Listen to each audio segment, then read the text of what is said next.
Allô! Cette semaine, j'ai la chance d'accueillir Richardson, l'humoriste.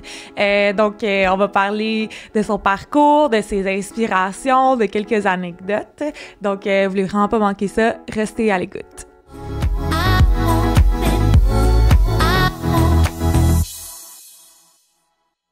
Allô Richardson! Salut! Comment ça va? Ça va très bien, toi? Ça va super bien, merci. Génial. Merci d'avoir accepté mon invitation. C'est un plaisir. De venir. Tu fais souvent ça, des podcasts? Je t'ai vu dans quelques-uns, mais... Un peu, quelques-uns. Ouais. Tu sais, ça dépend toujours de l'horaire du temps. Là. Ouais. C'est plus compliqué, tu sais, des fois, de matcher du monde, mais surtout avec toi, tu as sûrement un horaire quand même assez chargé. Ouais, là. c'est ça. Jusqu'à date, quand même occupé. Ouais? Comment ça se passe pour toi, ton année 2024, côté professionnel?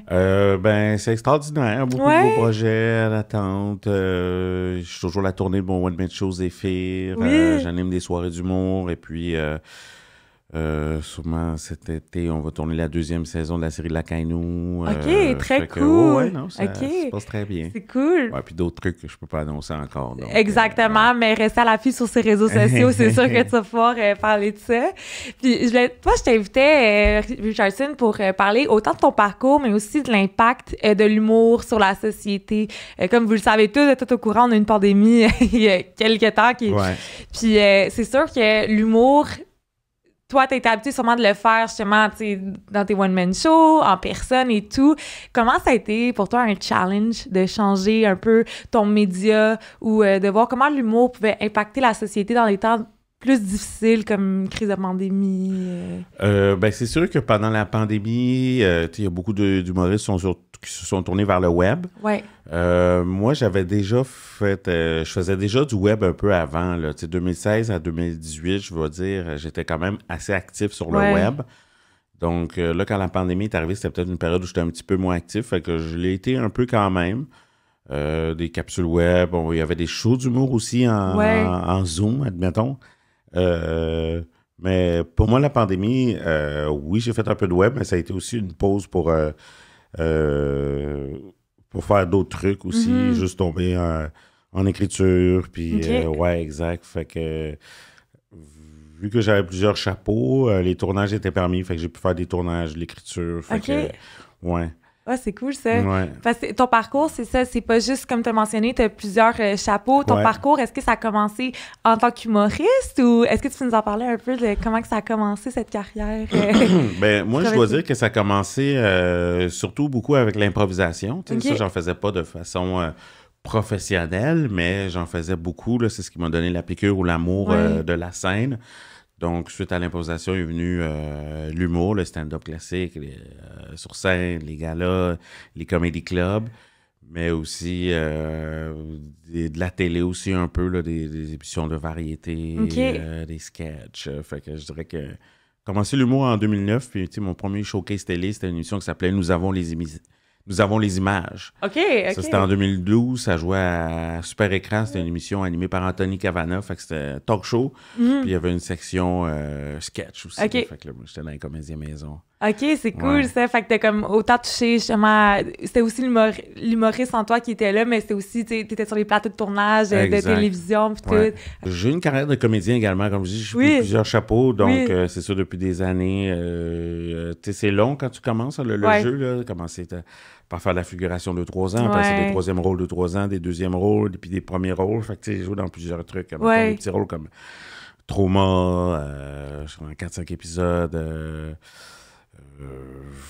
Les Simones. Après ça, j'ai joué pendant 3 ans dans La Maison Bleue. Ouais. Puis là, maintenant, la série La Kainou. Fait que, je dirais que depuis 2012, j'avais des petits rôles, puis depuis 2015, là, j'ai tout le temps un rôle. C'est ça, puis... Je joue dans 6 films, des courts-métrages, fait que, puis plusieurs courts-métrages, puis 6 longs-métrages. Fait que... C'est quand même, c'est ça ta carrière de comédien. Parce que le monde, il peut peut-être plus te connaître sur le nom de l'humoriste, mais t'es très bien formé puis équipé dans ta carrière. Je travaille tout autant. Tu sais, c'est sûr que comme si t'es pas la tête d'affiche du film, souvent on te remarque pas. Comme cette semaine, je joue dans un autre film, un long-métrage. Mais tu sais, comme je suis pas la tête d'affiche, là, tu sais, 3-4 répliques, donc, mais quand même. Ben, c'est cool, t'aimes ça aussi. C'est quelque chose que j'aime, puis j'aurais jamais pensé faire. Là. Ouais, puis c'est justement ta carrière d'humoriste qui t'a apporté ces opportunités-là. C'est comme, admettons, d'avoir des contacts puis dans ce milieu-là qui t'a apporté. Ouais, je dirais la carrière d'humoriste, c'est sûr, parce que les gens peuvent plus facilement te connaître. Puis, pardon, je dirais le web surtout. Le web te fait connaître. Quand tu veux faire de la télé, tu sais, c'est sûr que le monde écoute beaucoup la télé, tout ça. Peut-être moins aujourd'hui, mais à l'époque, c'est une façon de se faire connaître, de se faire découvrir. Fait que le web, pour moi, je faisais juste comme une liberté de créer, de faire des personnages un peu loufoques, impossibles. Tout ce que je pouvais pas faire sur scène, je le faisais sur le web. Mais j'ai comme eu la main heureuse que ça me fait connaître des gens qui sont pas au courant de ton existence, mais c'est toi qui cherchais pour leur projet, donc ils t'engagent. Ben c'est ça qui est le fun, je trouve, surtout, admettons, dans l'époque à laquelle qu'on vit en ce moment, que tu peux créer, tu sais, juste avec ce que tu as dans ta poche, ton cellulaire, tu peux créer un film, et que tu n'auras pas besoin d'attendre que quelqu'un cogne à ta porte, t'offre un script puis un contrat là, pour créer, tu sais. Exactement. Je pense que c'est super important à l'époque qu'on est de créer son auditoire, puis on peut pas juste attendre. Certes, ça marche pour plusieurs, mais c'est un concours de circonstances. Là. C'est pas juste le talent, là, c'est le casting, c'est les connaissances, ton PR. Donc, d'être un propre créateur aussi, c'est inestimable. Ben c'est ça. Puis toi, c'est un autre chemin, j'aimerais dire. Vraiment. Puis je pense que justement, ça t'aide aussi, comme on a mentionné, c'est un milieu aussi assez compétitif, je pense, puis qu'il y a beaucoup de monde aussi qui aspire à être... au pire, juste vivre de cette passion-là. Ouais. Est-ce que toi, tu as eu un moment dans ta vie Est-ce que ça a été facile pour toi, du jour au lendemain, de vivre de ta passion? Ou est-ce qu'il y a des moments que tu as voulu peut-être faire d'autres choses par stabilité? Oui, ben on peut dire un milieu compétitif, ça dépend des sphères. Humoriste, je pense pas tant. OK. Ça peut paraître, oui, parce que c'est sûr que tout le monde en est tout seul, mais moi, je pense pas. Un moment donné, très tôt, tu comprends que le succès des autres t'enlève rien à toi, tu sais. Et puis, les humoristes, souvent, on entend, il y a beaucoup d'humoristes au Québec, mais moi, si je compare les humoristes versus les autres disciplines artistiques, soit comédien ou chanteur, on est beaucoup moins, tu sais. Je comprends, Fait que les humoristes, on se connaît presque tous. Puis à partir du moment que ton style ne ressemble pas à un autre humoriste, ben t'es unique dans ta talle. Donc, le monde ne vont pas hésiter, mettons, le monde n'hésite pas, genre, est-ce que j'engage Josué Hood ou Richardson Zephyr? De un, c'est pas le même calibre. T'as une master vedette de l'humour, puis t'as deux styles complètement différents. Ouais. Fait que, tu sais, on n'est pas en compétition, là, tu sais. Ouais, j'aime ça. C'est vrai que c'est... José Hood, il se couche pas en disant comme « Oh, faut que je fasse attention à Richardson Zephyr. » On sait pas, peut-être. Non, je pense pas qu'il se dit ça. Puis je pense que quand il me voit, tu sais, il est content de me voir. Il me dit salut. Oui. On n'a pas des grosses discussions, mais il est content de me voir, il me dit salut, puis il rigole, tu sais. Donc, fait que je pense pas tant que ça qu'il y a de la compétition. Fait que je pense qu'il faut vraiment être... C'est sûr que quand tu commences, tu connais pas l'industrie, fait que tu veux peut-être... tu as des objectifs qui n'ont pas de sens, mais à partir du moment que tu commences à connaître l'industrie, tu commences à connaître c'est quoi ton style de personnage, qu'est-ce que tu peux amener comme humour et quel est ton public, le public qui aime venir te voir, bien là, tu te mets à travailler pour toi, à créer ton contenu. Puis plus tu es fidèle à toi-même, plus tu es authentique, c'est quétaine, mais c'est simple comme bonjour, je crois, l'industrie. Plus tu es authentique, plus ça va fonctionner. Plus tu es toi-même, plus tu vas développer un public que lui, c'est ça qu'il recherchait. Ouais, j'aime ça. Qu'est-ce que tu dis que... J'aime que tu démystifies, parce que moi, j'étais sûre qu'il y a beaucoup d'humoristes, mais c'est vrai que, venant moi d'un côté plus de acting, c'est vrai qu'il y a peut-être une blonde aux yeux bleus, il va en avoir plein. Fait que si je fais pas le rôle, il y a une autre fille qui va le faire. Exact. Tandis que toi, t'as vraiment ton public à toi qui vient te chercher. Ou quelqu'un qui veut t'engager, c'est parce qu'il aime ton genre d'humour pour ce type de personne-là. Exact. Ce que je veux en humour, c'est vraiment mon identité. C'est Richardson Zephyr sur scène. C'est sûr, dans la vie de tous les jours, comme maintenant, je suis extrêmement calme. Mais sur scène, je suis plus foufou, puis je vais faire des personnages comme « Hey, ça va les mecs, ça garde! » C'est comme... C'est ton personnage, genre de scène. C'est mon identité. Ben oui. Puis est-ce qu'à un moment donné, t'as eu peur de pas réussir ou t'as toujours fait confiance en la vie, puis... J'ai eu peur de pas réussir, je veux dire, longtemps avant, peut-être, de me mettre à faire l'humour. Je me suis mis j'ai commencé en 2009, donc à 31 ans, donc j'ai commencé tard. par sécurité. Mais à partir du moment que je me suis lancé, je me dis, je vais essayer 1 an, au moins, ça va être... je vais essayer, si ça marche pas, au moins, mon esprit va être libre avec ça, va être en paix. Puis ça a toujours été un petit peu mieux, jusqu'au point où je regarde pas en arrière puis il n'est pas envisageable de faire autre chose. Ah, c'est beau ça. Tu faisais quoi avant ça, mettons, avant 31 ans? Moi, de 2004 à 2009, moi, j'avais un bistrot-terrasse dans le Vieux-Port de Montréal. Ah, très cool. Ouais, fait que j'ai vendu mes parts en 2009 pour faire de l'humour. OK. Ah, c'est cool. Est-ce qu'il existe encore, le restaurant? Je crois qu'il a fermé l'année dernière. OK. Mais ça t'a fait au moins... un bon 10-15 ans, là, c'était le Terrasse Bon Secours. Ah, OK, oui, Terrasse Bon Secours, OK. Ben oui, c'est ça. À fond la caisse. Là, vraiment? Ouais. Mais je dirais que, bon, le Vieux-Port, pour rentrer dans la spécificité, mais le Vieux-Port, c'est à contrat, là, fait que tu loues un bâtiment pour le transformer en... OK, t'es pas propriétaire du... Exact. Okay, tu loues un local que tu transformes en ton commerce. Okay. Puis ça fonctionne avec des bails. Donc, j'imagine que les autres, ceux qui ont été là après nous... ils ont juste sûrement décidé de ne pas renouveler leur bail après une couple d'années et puis faire autre chose. Ouais. OK, fait que tu mets de la restauration. Oui, exactement. Là, fait que nous, à l'époque, bon, oui, c'était des terrasses, un petit bistrot, là, Boostify, comme assez léger la bouffe, là, c'était pas des gros plats complexes.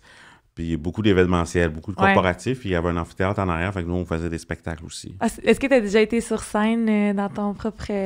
Non. À part pour présenter des trucs de même, mais non. À cette époque-là, je faisais de l'impro, mais j'étais pas encore... Tu t'es pas lancé dans... Je travaillais trop là, pour écrire des numbers ou des affaires. Oh, ouais, je comprends. Moi aussi, je viens d'un milieu de la restauration, puis c'est vrai que t'as pas le temps de manger. Fait qu'oublie ça, faire des spectacles pour cette affaire-là. Puis est-ce que ton entourage ou tes amis disaient « Hey, tu devrais te lancer là-dedans » ou est-ce que c'était une surprise pour tout le monde que je pense pas que c'était une surprise pour tout le monde, mais quand j'en ai parlé, que je faisais le switch, là, c'est sûr que le monde me trouvait game parce que c'était pas aussi développé qu'aujourd'hui. Là. La relève, ça n'existait pas. Là. C'est à partir du moment où j'ai vu que la relève, ça existe, que je me suis lancé, là, que j'ai commencé à avoir des émissions comme En route vers mon premier gala juste pour rire, la relève, puis des comedy clubs dans les bars, là, des plateaux, des soirées open mic un peu. Là. Il y en avait une dans le temps en français, là, à Montréal, admettons. Là. Fait que ça n'existait pas avant.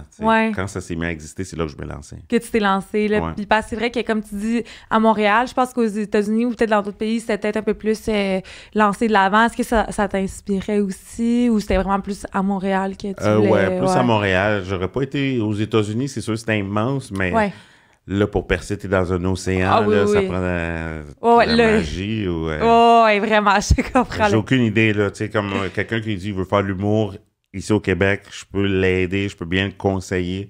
Et d'après moi, donner des conseils infaillibles. Mais aux États, zéro idée, là. Oh non. C'est comme tu dis, ils sont tellement là-bas, puis il y a tellement justement de talent, puis peut-être que ça va être un autre... t'as parlé de conseils infaillibles, ça serait quoi, mettons, quelqu'un qui nous écoute qui voudrait se lancer au Québec? Mettons, ton conseil que tu te donnerais à toi? La première phrase que je dirais, c'est comme... c'est assez simple, en fait, l'humour, là. Le truc est simple, mais dur. C'est comme... Moi, je crois que l'humour, c'est 90% travail, 10% talent. OK. Quelqu'un qui écrit à tous les jours va avoir une carrière extraordinaire. Donc, c'est rien que ça. Mais c'est très tough. Personne ne fait ça, s'asseoir et écrire à tous les jours. Personne. À part ceux qui ont des... Les plus travaillants, c'est ceux qui ont les plus grandes carrières. C'est comme je parlais de vous tout à l'heure, mais c'est juste que c'est un... hyper travaillant. Un gars comme Jay du Temple, c'est juste un gars hyper travaillant. Fait que ceux qui travaillent, vont avoir des carrières extraordinaires. Fait que c'est rien que ça. Parce que souvent, les gens disent « Moi, j'aimerais ça faire l'humour, mais tu sais, je sais pas quoi écrire. » Et voilà, c'est terminé. C'est ça. T'en feras jamais. Non, c'est ça. Faut que tu te mettes là-dessus, tu sais, puis faut que... Tu sais, l'imagination aussi, l'imagination ou tout ce qui est intuitif, je pense que faut que tu le travailles aussi. Ouais, exact. C'est comme un muscle, c'est comme un athlète olympique. 100%. Tu deviens bon. Fait qu'après ça, c'est sûr, comme aller voir des shows, faire beaucoup de shows, pratiquer beaucoup. Puis je dirais, mettons, si t'es quelqu'un qui a fait du théâtre jeune ou de l'impro, tu peux aller faire la tournée des bars. Si t'as jamais rien fait, là, je suggère d'aller à l'école de l'humour. C'est ça. Parce que oui, tu as de la formation, tu apprends l'humour en détail, mais je crois aussi qu'il développe la discipline de travail. C'est ça. Je pense que c'est surtout ça. C'est ça que ça aide. Comme tu as mentionné, je pense Oui, le talent, c'est sûr que c'est pas drôle, mais tu mets 100% de ton effort, mais je pense que ça peut quand même se développer ou que tu trouves ton public qui te trouve drôle, veut pas. Tu sais, tu peux pas plaire non plus à tout le monde. mais toi, tu penses pas l'enfant que c'est un rite de passage 100% de passer à l'école de l'humour. Tu sais, il y a différents moyens de se rendre. Ouais, c'est ça. Tu vois, comme là, j'ai dit ceux qui ont jamais rien fait, allez-y, mais moi, j'ai pas été. Mais j'ai beaucoup d'amis qui ont été. Je côtoie du bon qui y vont, puis j'y vais souvent, whatever. Mais non, je pense que c'est l'immersion totale. C'est comme les joueurs de hockey qui sont bons, ben, ils restent après la pratique puis ils passent des heures à tirer dans le filet dans le coin, mais là, en match, ils sont rendus bons. Là. Fait que c'est la même affaire que t'as tellement pratiqué que ça s'est inscrit dans tes muscles, dans ton cerveau, puis c'est une deuxième nature. Exactement. Je suis totalement d'accord que c'est de quoi que tu fasses à chaque jour. Moi, en tant que comédienne, c'est ça, il faut que je pratique à chaque jour. Sinon, tu sais, comme je vais être honnête, je le fais pas toujours, là, tu sais. Puis justement, après, ça se voit dans des auditions. Ce mois-ci, j'ai moins été, tu sais, j'ai plus été voir des amis à place de pratiquer. Ça apparaît, tu sais, faut que tu travailles là-dessus. Ça pardonne pas, Non, c'est ça, comme tu dis, ça pardonne pas. Puis, y a-tu des fois, mettons, que j'ai vu une anecdote qui t'est arrivée que t'as eu un public qui était tough crowd, là, que t'as réalisé que c'était pas mon public, ou une joke que t'as dit, puis là, c'est comme ça a pas fonctionné. Est-ce que t'es déjà arrivé quelque chose? Oui, ça se peut, ça, c'est inévitable, mais je pense qu'avec l'expérience, à un moment donné, tu te mets à connaître et comprendre les publics. Je vais savoir, admettons, si c'est une nouvelle soirée ou quelque part qu'il n'y a jamais d'humour habituellement, donc le public, c'est du monde qui viennent jamais voir des spectacles d'humour. Donc, je vais comprendre que peut-être qu'ils aiment ça, mais qu'ils sont pas aussi bruyants ou réactifs que des comédies nerds, si je peux me permettre, qui viennent voir tous les spectacles, qui vont être habitués de rire, d'être généreux, d'applaudir aux blagues géniales. Puis sinon aussi, des fois, on fait beaucoup d'essais-erreurs en tant qu'humoriste, comme pour développer tes numéros, il faut que tu fasses les premières fois, le rodage. Fait que c'est drôle sur papier, mais... c'est le public qui va te dire si c'est drôle. Fait que c'est sûr que les premières fois, tu sais, ce sera pas toujours parfait jusqu'à temps que... C'est la chance qu'on a, je veux dire, les humoristes, c'est de pouvoir roder puis de jouer jusqu'à temps que ce soit drôle de A à Z pendant 60 minutes. Et peu importe dans la ville où je me trouve. Donc, il faut que ma blague soit drôle à Montréal, à Québec, à Matane, à Trois-Rivières, à Joliette. Fait que c'est à force de le faire que je vais pouvoir enlever toutes les blagues qui n'ont pas fonctionné partout. Je les enlève. Oui, c'est ça. Fait que... puis là, peut-être, vu que j'enlève la blague B, mais peut-être que la blague C marche plus parce que c'était la prémisse. Fait que là... C'est comme de refaire... Est-ce que des fois, c'est comme... Faut quasiment que tu reconstruises ton show un petit peu, pas de A à Z, le show, mais des numéros. Souvent, je vais travailler... en show, ben souvent, on va le travailler en segments. Là, fait que ce sera pas tout le 60 minutes ou le 90 minutes, mais ça va plus être un 8 minutes ou un 10 minutes. Que là, je vais aller dans un petit bar, un comedy club, travailler un petit segment, puis le faire sans arrêt. Que ça va peut-être avoir moins de puissance, mais que je sais qu'un coup dans le spectacle, ça a sa raison d'être. C'est ça. Et que ça améliore tout le reste. Puis faut pas que tu prennes les trucs personnels, j'imagine. Non. Il faut que tu mettes ton ego un peu de côté. Il faut être capable. Il faut être capable que ce soit pas drôle des fois. C'est inévitable. Il faut l'accepter sincèrement. Je pense aussi que, pour moi, c'est facile à dire parce que ça fait des années, mais c'était pas comme ça la première année. Au début, quand tu commences, tu fais des jokes, le monde rit pas. Au bout d'une minute, je commence à suer, là, ça rit pas. Je comprends. Mais aujourd'hui, tu es capable d'assumer que, comment dire, si je fais un spectacle, puis je fais une blague qui est pas bonne, puis que personne ne rit. Si je suis mal à l'aise, on va avoir un malaise dans la salle. Puis un coup que le monde sont mal pour toi, c'est terminé. Ils vont plus rire de la soirée, même s'il y a des humoristes géniaux qui arrivent après moi, le mal est fait. Là. Un coup que tu tombes, le public tombe dans le malaise, s'ils ont été mal pour toi, c'est terminé. Tu viens de détruire l'ambiance. Mais si je suis à l'aise, je fais une blague qui est pas drôle. Mais je suis à l'aise. Qu'est-ce que c'est pas drôle? Inconsciemment, le public le sent, ils vont peut-être même rire. Ah, Richardson, ta blague, elle est ratée, c'était pas drôle, tu sais, ils vont être à l'aise, puis ils vont attendre que la prochaine soit meilleure. C'est ça. C'est vraiment...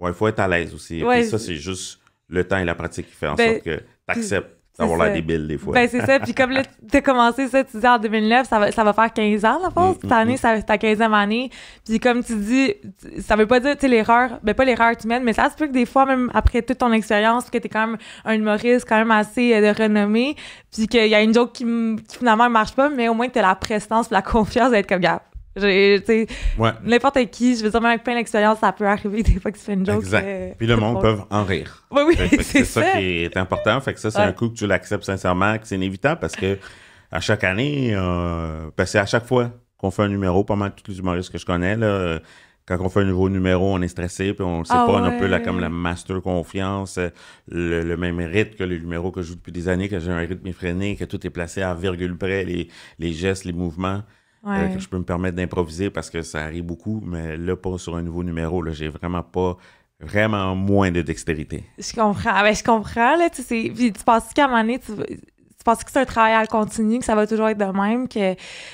mettons, un artiste ou un humoriste, que quand il met de quoi d'autre, jamais 100%, tu vas avoir 100% confiance et tout de suite, toujours un petit, tu sais jamais ça va... On sait jamais, tu sais, mais c'est juste plus calme, plus relax, puis plus facile de laisser aller si ça marche pas.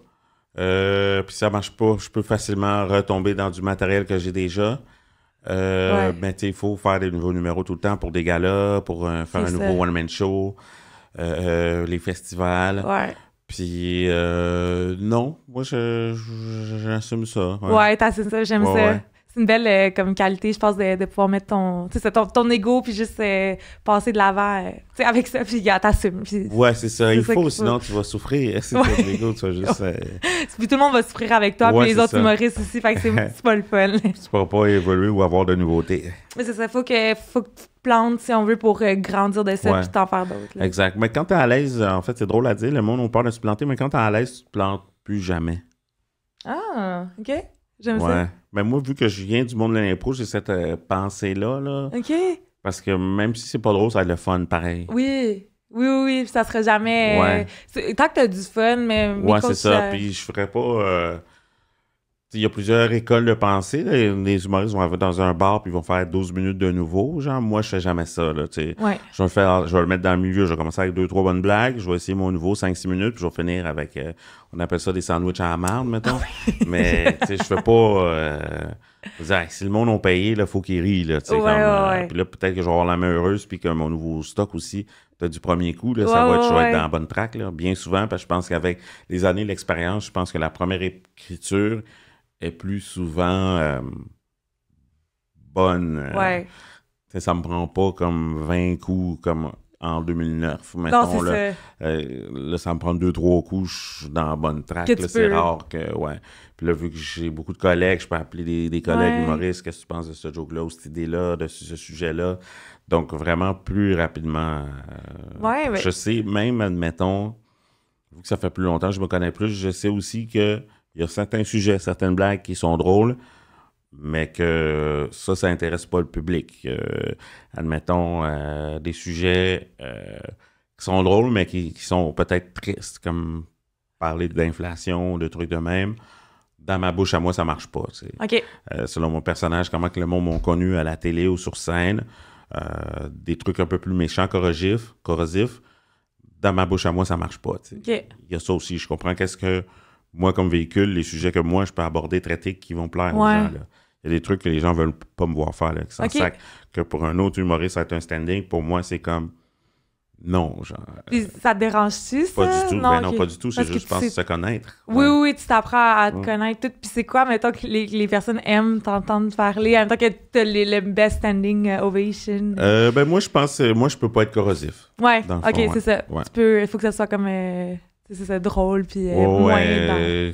Moi, tu sais, ça peut être drôle, absurde, ça peut être engagé, mais pas corrosif. OK.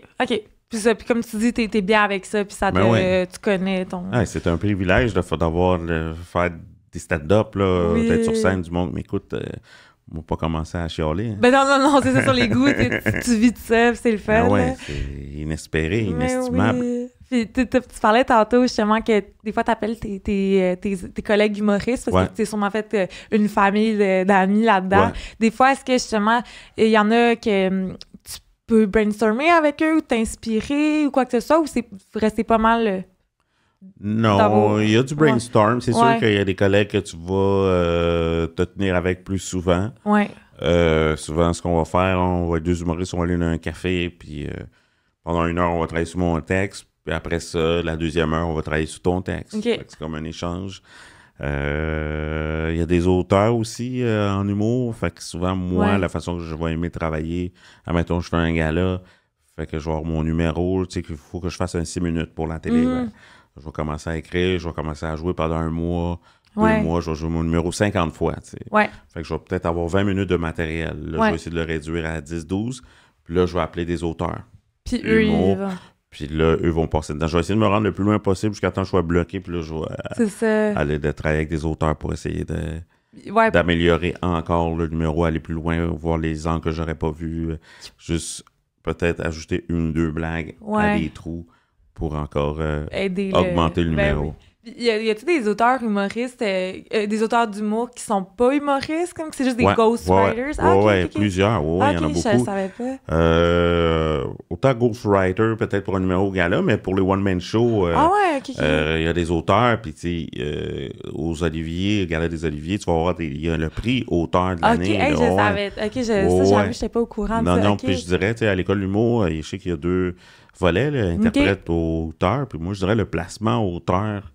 Humour, il est 100% pratiquement, là, parce que tout ce qu'on écoute est écrit, là. Il y a des auteurs, mettons, un peu les shows, des talk shows, mais les shows de variété, il y a des 3-4 auteurs, là, il y a des auteurs sur toutes. Ouais, ben c'est ça pour aider. Puis toi, comme tu l'as mentionné, tu t'écris tout toi-même, puis tu essaies avec des amis, mais à un moment donné, comme quand t'es bloqué, c'est le fun de savoir pas un expert, parce que toi aussi t'es un expert, mais quelqu'un qui peut t'aider aussi à revirer ça un peu. Ouais, des auteurs, puis aussi, c'est des trucs peut-être qui sont pas de ton style aussi. Un sujet, ben tu peux appeler un auteur pour...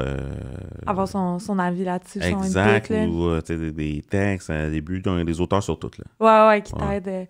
Puis t'as quand même, c'est ça, comme qu'on parlait, t'as beaucoup de projets. On t'a vu dans LOL, les 2 saisons. Vraiment, bravo, t'as gagné la première saison. Moi, pendant ta saison, là... Puis dans la deuxième, j'écoute puis je joue avec vous, OK? Ah ouais? Fait que je souris pas, peut-être, mais je suis pas capable. Toi, comment t'as fait pour gagner ça? Je pense... Tu mordais dessus? C'est dur, tu sais, quand quelqu'un... en tout cas, dans la saison 1, quand tu voyais que quelqu'un disait une phrase puis tout le monde arrêtait de parler, c'est qu'on contrôlait notre rire. C'est ça, c'est notre façon de rire, c'est de juste...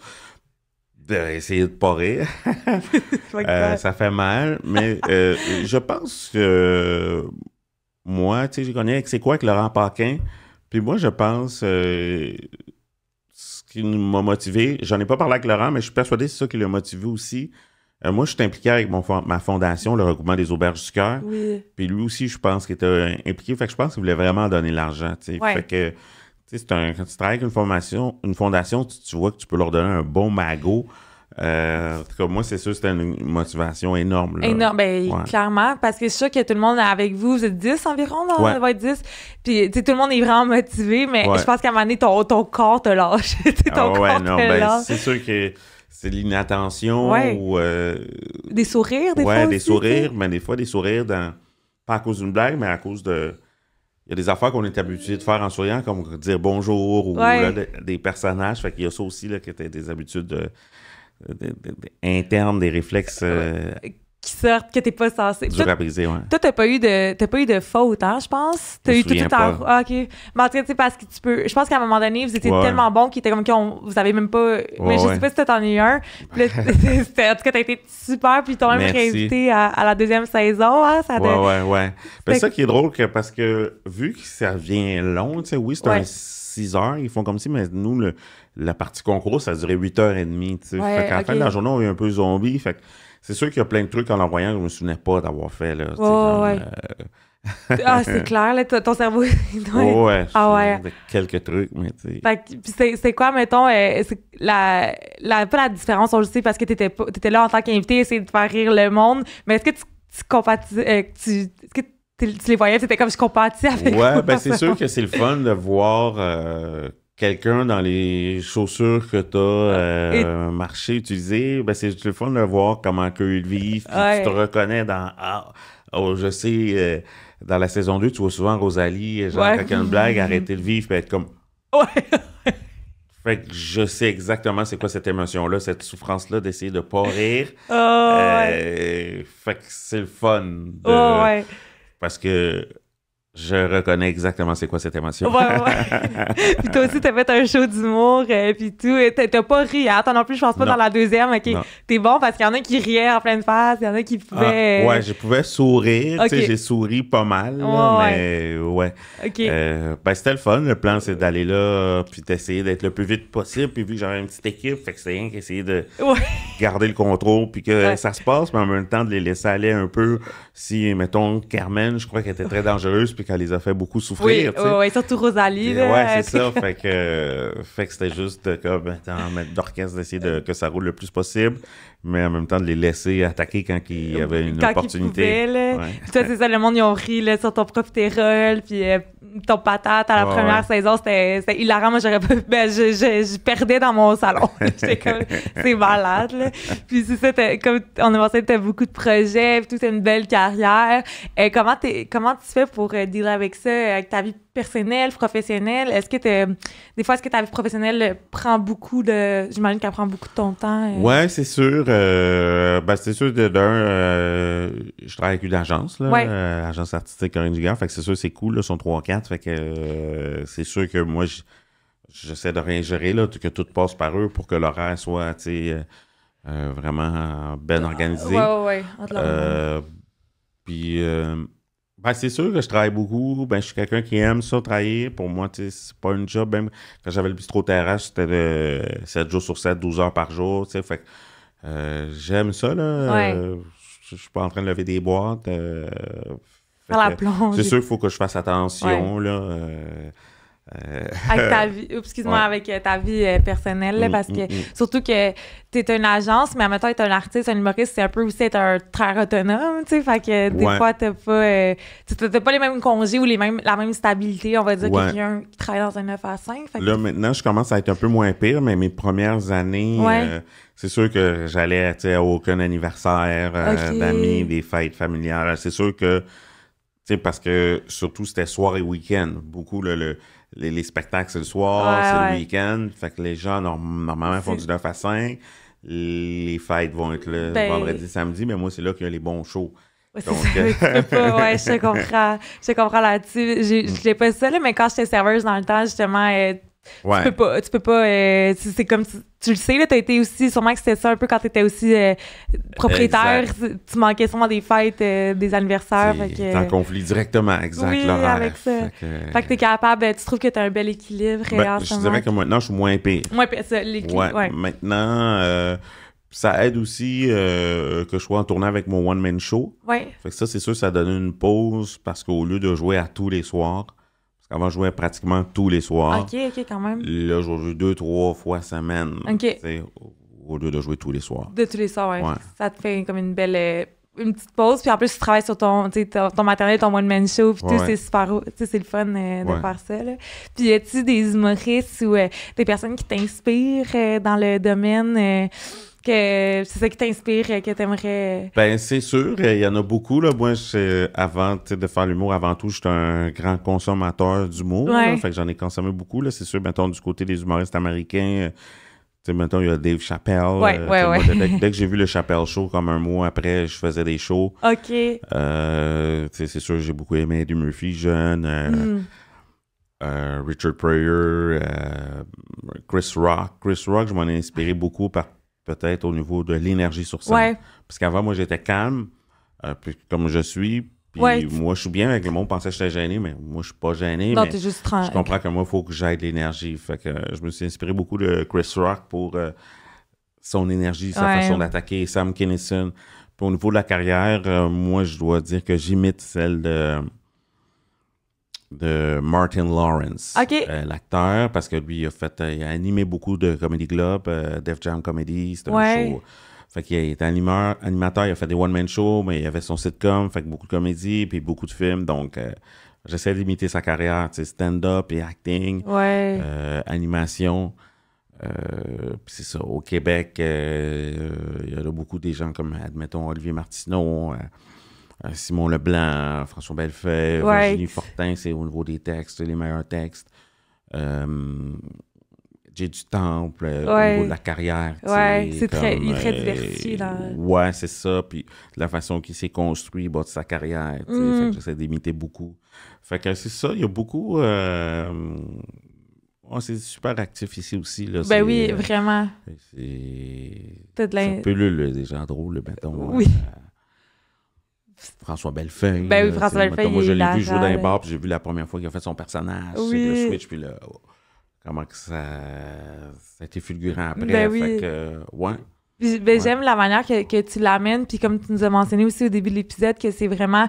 oui, peut-être c'est de l'inspiration, c'est le fun, t'es capable d'en parler, puis comme tu as mentionné au début, sans que ça t'affecte, toi, peut-être ta confiance, ton estime en toi, tu sais, parce que justement, l'humour... C'est le fun, tu connais ton public, tu connais tes talents, puis tu le sais qu'il y en a d'autres qui sont bons, mais jamais, tu vas, comme tu dis, tu vas pas te coucher et dire « Ah, Jay du Temple fait ça », tu es capable d'apprécier. Non, au contraire, c'est une ressource, en fait. Puis moi, je pense aussi, pas tout le monde qui pense comme ça, mais je pense que c'est difficile quand tu commences. Ça prend une couple d'années. Souvent, quand tu commences, moi, de ceux que j'ai vus, sont pressés, rapidement, de faire la télé, puis tout. Moi, je pense que c'est mieux de faire 2-3 heures d'humour avant... Moi, je le dis, mais en tout cas, attendre d'en avoir fait un peu, d'en avoir vu avant de mettre ça en ligne, parce que peut-être tu vas avoir honte d'un an ou deux. Là, attendre d'être sûr que c'est ça ton propos, genre, puis tu vas pas rien éviter ceux qui font pas. Là. Puis surtout, tu peux dire des affaires qui vont se revirer contre toi, puis ça pourrait comme canceller ta carrière. Exact. C'est mieux d'attendre. Des trucs que t'endosses peut-être pas, mais que tu veux juste du succès rapidement, quand on commence. Mais après ça, je pense que c'est ça qu'on peut s'inspirer des autres, puis que c'est un petit milieu. J'avais une idée, mais je l'ai perdue, mais...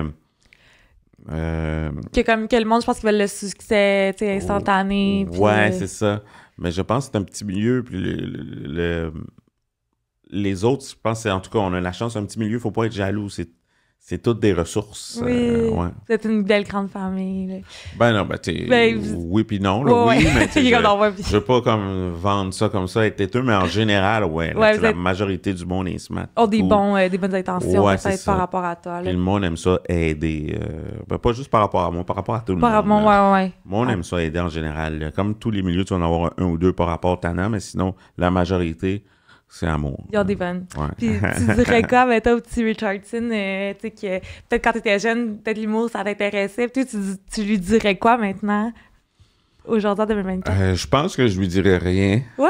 Je le regarderais passer, puis je ferais comme, amuse-toi, gamin. Je pense que je dirais rien.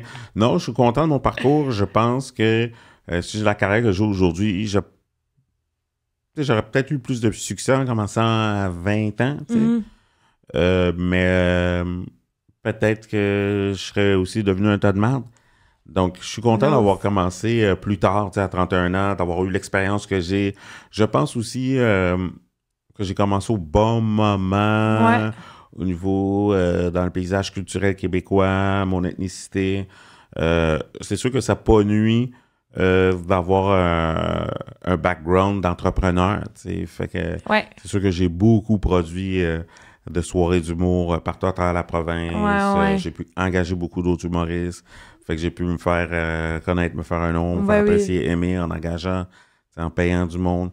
Que t'aurais peut-être pas eu si t'avais commencé à 18 ans. Je sais pas peut-être si j'aurais eu les opportunités de jouer comme que là, j'ai eu. T'sais. Ouais, c'est ça. Fait que à 20 ans, j'aurais peut-être juste regarder le train passer, puis regarder les autres avoir des opportunités, puis être amer. Ouais, c'est ça. Je pense que l'amertume, c'est la pire affaire. Fait que moi, j'ai fait mon affaire tout seul dans mon coin.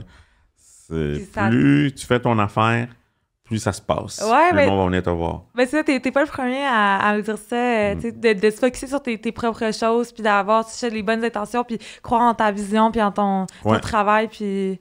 C'est simple, hein, mais les trucs que je dis, c'est simple, mais le quétaine, c'est toujours la voie. C'est simple, là.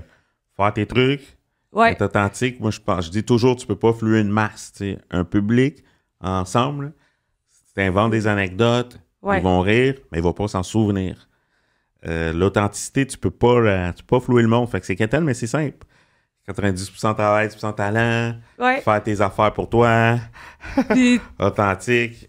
C'est quétaine, mais c'est ça. C'est simple comme bonjour. Ben, c'est ça, puis on oublie des fois de revenir aux sources, puis on veut tout le temps le flafla, puis tu vois que c'est ça, fait que c'est simple. Personne le fait, mais c'est ça. Mais rester authentique. Hey, merci tellement d'être venu t'ouvrir derrière les micros, puis merci d'avoir partagé ton expérience.